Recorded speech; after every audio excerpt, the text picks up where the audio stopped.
হ্যাঁ হ্যাঁ অবশ্যই তার সাথে আমার ভালো আন্ডারস্ট্যান্ডিং রিলেশন, সে আমার হ্যাঁ আমার সঙ্গে কথা হয়েও দেখাতে পারো, বাট কিছু মেসেজ তো দেখানোর কোনো প্রয়োজন নাই। তো দেখেন তার সাথে আমার কবে থেকে কথা হয়, দিস ইজ দ্য December 15, 2020।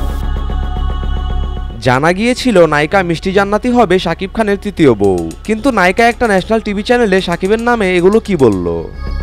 সে চাচ্ছিল, তাকে নিয়ে অনেক দিন কন্ট্রোভার্সি নেই, আমাকে নিয়ে সে একটা কন্ট্রোভার্সি ক্রিয়েট করতে চাচ্ছে। He is my brother, colleague, senior colleague. আমি কখনোই শাকিব খান নাকি প্রায় সময়ই এই নায়িকাকে আপত্তিকর ছবি এবং ভিডিও পাঠায়, যা মিষ্টি জান্নাতের কাছে একদমই ভালো লাগে না। তাই এ ব্যাপারে এবার সংবাদ মাধ্যমে কথা বললেন এই নায়িকা। কেন ভাই, আমি কি রাস্তা থেকে আসছি? আমি বস্তির মেয়ে? আমি বস্তির মেয়ে? আমি ইলিটারেট পারসন? আমার ফ্যামিলি ব্যাকগ্রাউন্ড নাই? নায়িকা আরও বলেন, শাকিবের বউ অর্থাৎ অপু বিশ্বাস আমাকে তাদের বাসায় দাওয়াত দিয়ে নিয়ে গিয়েছে। সেদিন অপু নিজ হাতে আমার জন্য রান্না করেছিল। তার বাসায় কিন্তু আমি 2 দিন গেছি, তার যে মিরপুরে বাসা ছিল নিজেদের বাসা, তার বউ আমাকে খাওয়িয়েছে।